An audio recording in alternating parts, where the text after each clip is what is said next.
দাঁড়িয়েছি দর্শক, আমি যেখানে দাঁড়িয়ে আছি নারায়ণগঞ্জের সোনারগাঁও উপজেলা জামপুর ইউনিয়নে।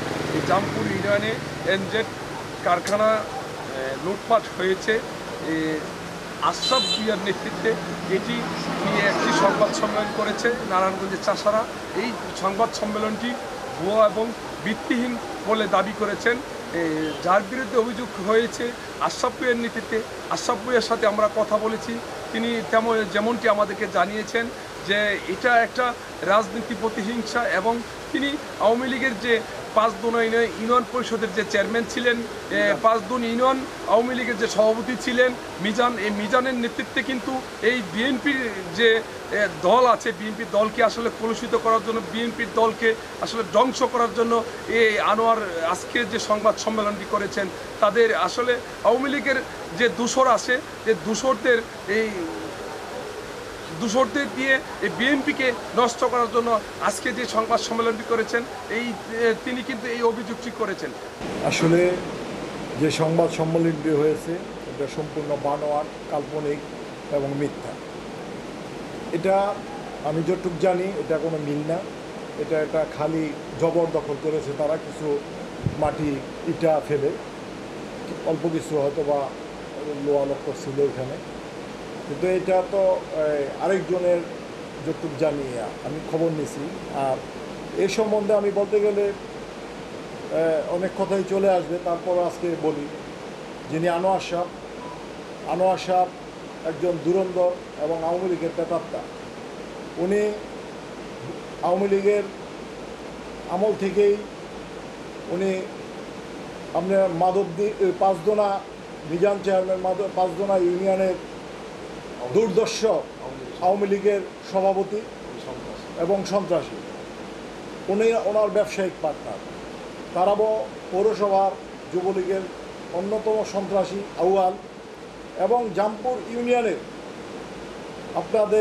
আপনারা অবগত আছেন অনেক সন্ত্রাসী এবং যুবলীগ, আওয়ামী লীগ এবং ভূমিদস্যুরা তার সাথে সম্পৃক্ত। তারই ধারাবাহিকতায় এই কদমতলীর এই জায়গা উনি দখল করেছেন। একজন ভদ্রলোকের জায়গা, আমি তো একটু জানতে পেরেছি পরে। আর আমাদের যেটা দাঁড়িয়ে থেকে বলা হয়েছে, আমি এখানে আমার সশরীরে আমি যাই নাই, তাই আমি জানিও না কী লুট হয়েছে বা কী হয়েছে। এটা আমি পত্রিকার মাধ্যমে এই আজকে সাংবাদিক সম্মেলনের মাধ্যমে জানতে পারলাম যে এখানে কি কি ছিল। তো আপনারা অবগত আছেন এ বিষয়ে, আপনারা খোঁজখবর নেবেন। যারা জামপুরবাসী আছে, জামপুরবাসীর কাছে আমার প্রশ্ন যে আসলে কি ঘটনা ঘটেছে। জামপুর আমার বাসীর কাছে যারা দেখেছেন আওয়ামী লীগকে এস্টাবলিশ করার জন্য, বিএনপিকে ধ্বংস করার জন্য একটা শ্রেণী কাজ করতেছে 5 তারিখের পরে, বিএনপির সাথে মিশে একাকার হয়ে গেছে। তারই ধারাবাহিকতায় আজকে এই সাংবাদিক সম্মেলনের করে আমাদের দলের ভাবমূর্তিকে নষ্ট করার জন্য যে পায়তারা করতেছে তার তীব্র নিন্দা ও প্রতিবাদ জানাই। তার পাশাপাশি উনি আরেকটি কথা বলেছেন, তাকে ফোন দিয়ে বিভিন্নভাবে চাঁদা দাবি করতেছে।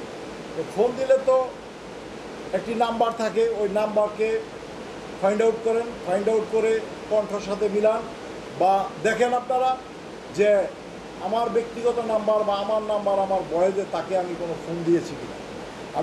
আমি আপনাদের মাধ্যমে ওনাকে চ্যালেঞ্জ করলাম যে এ ধরনের যদি উনি প্রমাণ দিতে পারে তাহলে আমার দল এবং দেশের যে প্রচলিত আইনের যেই বিধান রয়েছে আমি মাথা পেতে দেব, নয়তো আমি ওনার বিরুদ্ধে মানহানি মামলা করব এবং তার দৃষ্টান্তমূলক শাস্তি চাই। আমার দল এবং আমার নিজের সুনামকে উনি নষ্ট করার জন্য যে পায়তারা করতেছে, তার জন্য আমি দেশবাসীর কাছে এই বিচার চাই। আমরা আসলে এলাকার যে সাধারণ মানুষ আছে, সাধারণ মানুষের কাছে জানতে চাইব যে আশরাফ ভূঁইয়া লোকটি কেমন। আশরাফ ভূঁইয়া নামে যে একটি সংবাদ সম্মেলন মিথ্যা অভিযোগ, একটি অভিযোগ করেছেন, এই অভিযোগে আসলে সততা কি আছে?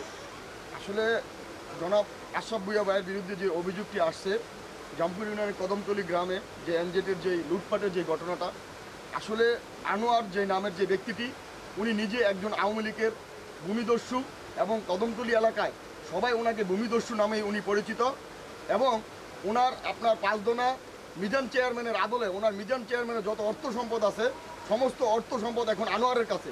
সেই আনোয়ার একত্রিত হয়ে তারাবো পৌরসভার যুবলীগের কুখ্যাত যুবলীগের সন্ত্রাসী আউয়ালের সাথে একত্রিত হয়ে উনি ভূমিদস্যুর সাথে অনেক দিনভাবে জড়িত। ওনার অবদান আছে মসজিদ মাদ্রাসা থেকে ধরে ওয়াজ মাহফিল থেকে ধরে। আশরাফ ভূঁইয়া ভাই একজন নিজে শিল্পপতি মানুষ, উনি একজন ক্লিন ইমেজের মানুষ। ওনার নামে কিভাবে চাঁদাবাদের মিথ্যা অভিযোগ দেওয়া হয় সেটা সম্পূর্ণ ভিত্তিহীন। শুনছি মানুষের লোকমুখে শুনছি উনি যুবলোক নেতা ছিল, সাথে ওই যে আরেকজন আমাদের এলাকার আশেপাশে আছে আউয়াল নামে, উনি হচ্ছে আমাদের নিজের চোখে দেখা উনি যুবলোক নেতা ছিল। উনি মানে মিথ্যে কথা বানিয়ে ভাইকে ফাঁসানোর মানে আশরাফ ভাইকে ফাঁসানোর চেষ্টা করতেছে। লোক আপনার আমরা জানি, আমাদের জানা মতে উনি খুব ভালো লোক, এমনি কোনো তানি চাঁদাবাজ মাদাবাজের মধ্যে জড়িত না কোনো সময়। এমনি আমরা ডাক দিলে সামাজিক কাজের জন্য সবসময় কাছে পাই, কোনো সময় আমরা দেখি যে তানি চাঁদাবাজের মধ্যে জড়িত হইতে। আশরাফ ভাই আপনার লোক অনেক ভালো, আমাকে খুব ইজ্জত করে, ব্যবসায়ী এবং খুব ভদ্র, কোনো চাঁদাবাজিতে সে নাই। এমনি সাধারণত মনে করেন পাবলিকের ডাক দিলে উনি দৌড়ে আসে কাজের জন্য। অভিযোগের সততা বলতে কিছুই নেই, বলতে উনি এই এলাকাবাসীর উদ্যোগে অনেক কিছু করেন। এই যে মাদ্রাসা মসজিদ সব কিছু তিনি কীভাবে লুটপাটের ভিতরে জড়িত থাকে এটা আমরা অ্যাকচুয়ালি ভিত্তিহীন। ধন্যবাদ এলাকাবাসীর কাছে। যেমনটি আসলে আমরা জানতে পেরেছি যে আসলে যে সংবাদ সম্মেলনটি করেছে আনোয়ার হোসেন, কিন্তু আনোয়ার হোসেন গ্রামবাসীও এলাকাবাসীও যেমনটি আমাকে জানিয়েছেন আসলে যে পাঁচদোনা ইউনিয়ন যে আওয়ামী লীগের যে সভাপতি ছিল মিজানুর রহমানের যে অর্থ সম্পদ আছে, মিজানুর রহমানের অর্থ সম্পদ দিয়ে কিন্তু আসলে এই আনোয়ার হোসেন কিন্তু চেষ্টা করছে এখানে একটি কারখানা বা স্থাপন করতে। আর যে আনোয়ারের সাথে যে আশরাফ ভাইয়ের যে একটা লেনদেন আছে প্রায় দীর্ঘ 10 থেকে 12 লক্ষ টাকার, এই টাকাটি না দেওয়ার জন্য এরকম ধরনের একটা পায়তারা করেছেন, যেমনটি আমাকে জানিয়েছেন আশরাফ ভূঁইয়া। এই ছিল আমার কাছে মনিরুল আলম, গ্লোবাল টেলিভিশন, সোনারগাঁও, নারায়ণগঞ্জ।